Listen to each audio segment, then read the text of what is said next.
আসসালামু আলাইকুম, আশা করি ভালো আছো। আজকের ক্লাসে তোমাদের স্বাগতম। আজকে আমি বেসিক্যালি জিএসটির সি ইউনিটের ইংলিশ প্রশ্ন সমাধান করব। জিএসটিতে চান্স পাওয়ার ক্ষেত্রে একটা কথা আমি বলি, যারা আগের যত জায়গায় পরীক্ষা হয়েছে চান্স না পাওয়ার কারণে একটু চাপে হতাশায় আছে, যদি এই চাপ হতাশাটাকে একটু কন্ট্রোল করে আগের পড়াটাকে কন্টিনিউ করে নিয়ে যায়, জিএসটিতে চান্স পাওয়া তাদের জন্য খুব সহজ হয়। এবং জিএসটির ইংলিশ প্রশ্ন আসলে কোনো ইউনিটেই কঠিন হয় না। যারা হতাশাটার একটু কন্ট্রোলে রেখে আগের পড়াটাকে রিভিশন দিতে পারে তারা জিএসটিতে অবশ্যই ভালো করে। আজকের প্রশ্ন দেখো ভাই, কত সহজ প্রশ্ন পরীক্ষায় আসবে আবার দেখবা প্রথম যে প্রশ্নটা। এবং সবাই একটু পজ করে করে প্রত্যেকটা প্রশ্ন নিয়ে চিন্তা করো, আমরা জানাইও তোমার কটা প্রশ্ন কারেক্ট হয়। I don't know who dash the chair, কি হবে দেখো। একটা ভার বসাইবা, খুব স্বাভাবিক বিষয়। ব্রেকস, ব্রোক, ব্রেকিং, ব্রেক, কোনটা লিখবা? এই প্রশ্নের উত্তরে আমি জানি মানে কেউই কোনোভাবেই সি নাম্বার অপশনটা ধরবা না, কারণ সি নাম্বার অপশনটা হলে আসলে হয় না। আমরা হু দিয়ে একটা সাবঅর্ডিনেট ক্লজ পাচ্ছি, তাহলে আই ডোন্ট নো এটারে যদি একটা ভার্ব ধরি, আরেকটা ভার্ব লাগবে, যে ভার্বটা অবশ্যই ফাইনাইট ভার্ব। আর ব্রেকিংটা আইএনজি যুক্ত, আগে একটা অক্সিলারি থাকলে এটা ধরতে পারতাম, নাই বিধায় তুমি নিবা না। ইয়েস, আমি জানি উত্তরে তুমি অবশ্যই বি নাম্বার নিয়েছো। কেন? আই ডোন্ট নো, আমি জানি না, who dash the glass chair, কে চেয়ারটা ভাঙছে। তাহলে আমি জানি না কে ভাঙছে, এই পাশে আমাদের একটা ফাইনাইট ভার্ব লাগবে। এখন তুমি বলবা sir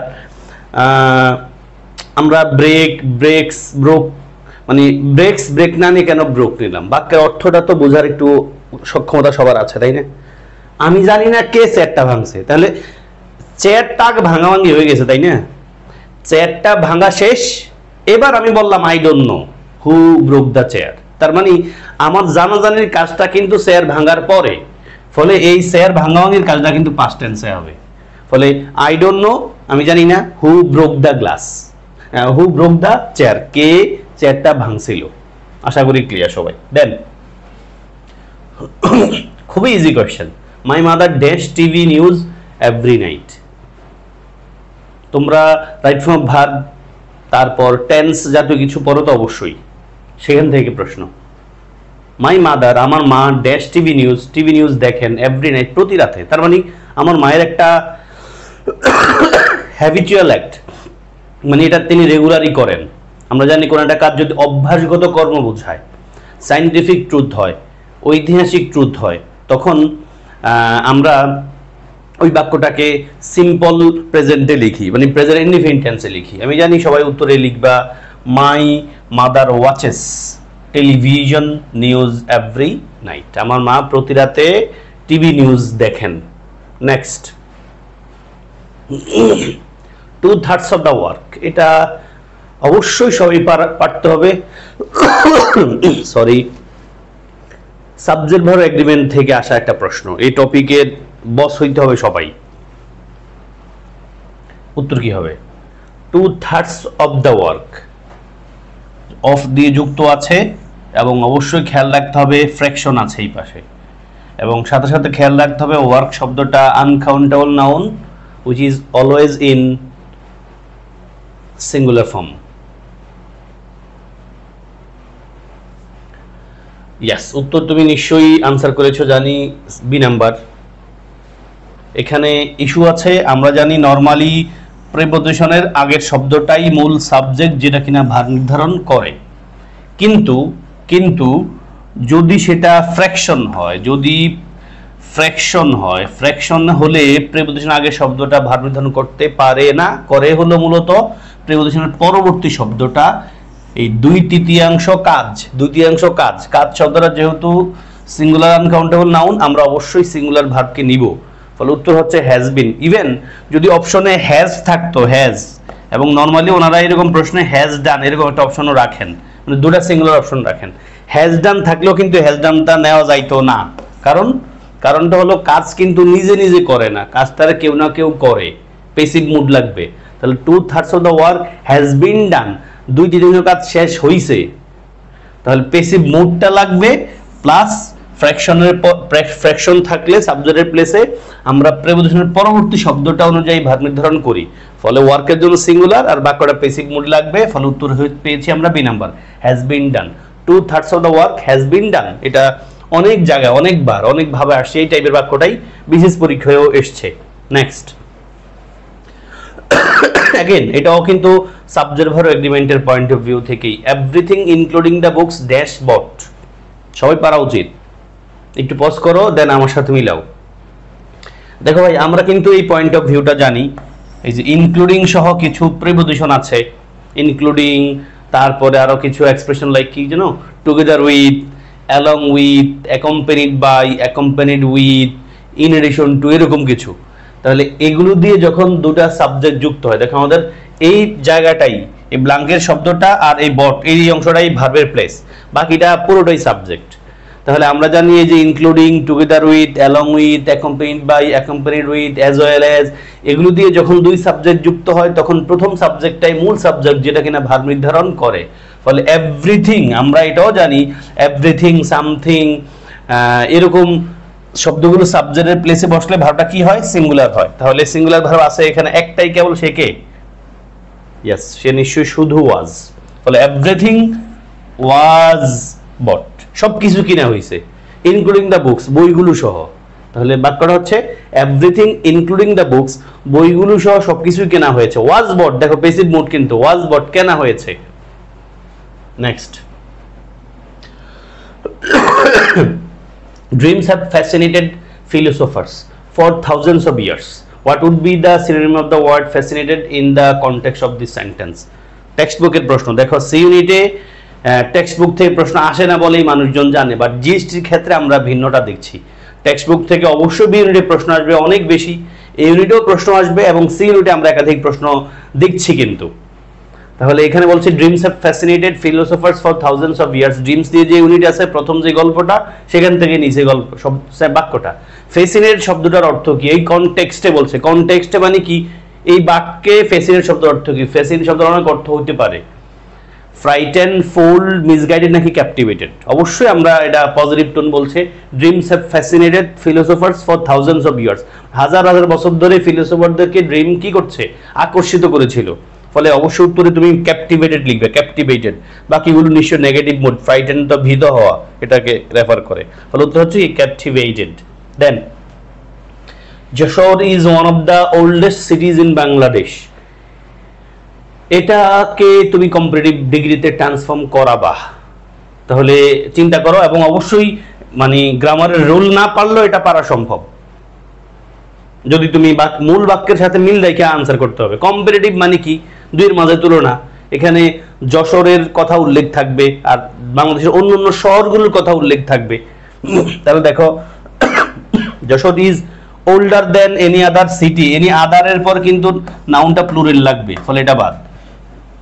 no other city in Bangladesh is older than Jessore, হলো নাকি এটা?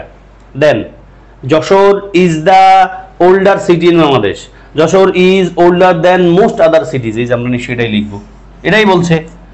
Is one of the oldest cities, one of the oldest cities, আমরা এই ওয়ান অফ দ্য মানে ওয়ান অফ দ্য তারপর সোয়ারি ফর্ম যখন পাই আমরা কম্পারেটিভ করতে গেলে কি লিখতে হয়, মোস্ট আদার তারপর সিটিজ কথাটা আনতে হয়। ফলে উত্তরে আমরা জানি ডি নাম্বার ছাড়া তোমরা কিছুই লিখছো না। তাহলে Jessore is one of the oldest cities in Bangladesh, Jessore হলো অনেকগুলো পুরাতন শহরের একটা শহর, অনেকগুলো পুরাতন শহরের একটা শহর। এটার কম্পারেটিভ ফর্মটা কি, Jessore is older, Jessore older than most other সিটিজ, অন্য সব সিটির চেয়েও ইন বাংলাদেশ, বাংলাদেশের মোস্ট আদার সিটিজ কথাটা কিন্তু অবশ্যই থাকতে হবে।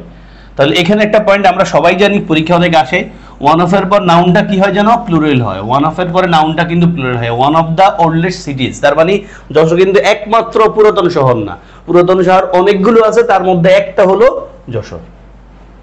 Next, let us not tent ourselves in any way, এখানে টেন্ট শব্দটার মানে কি? টেন্ট মানে হলো কলঙ্কিত করা, দূষিত করা, মানে অপমানিত করা, এরকম কিছু একটা। তাহলে break we can blemish criticize, দেখো আমি কিছু একটা কেন বলি, একটা শব্দের এক্সাক্ট সিনোনিম মুখস্থ করে ফেললে সমস্যা আছে, যেটা আমরা নরমালি করি ভাইয়া।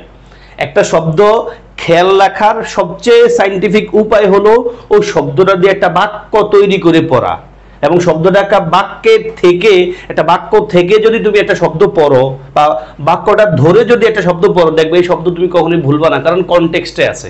আর আমরা যেমন মুখস্থ করি এটা খুব মানে আনসাইন্টিফিক জিনিস, ফলে আমাদের মুখস্থ টিকেও না বেশি দিন। Let us not tent ourselves in any way. বাক্যের সেন্স বুঝলেও তুমি টেন্ট শব্দ অর্থ গেস করতে পারবা, উত্তরে অবশ্যই তুমি ব্লেমিশ লিখবা। Okay, next. Who used to call Nelson Mandela Madiba? Here text বুকের প্রশ্ন, খুব ইজি।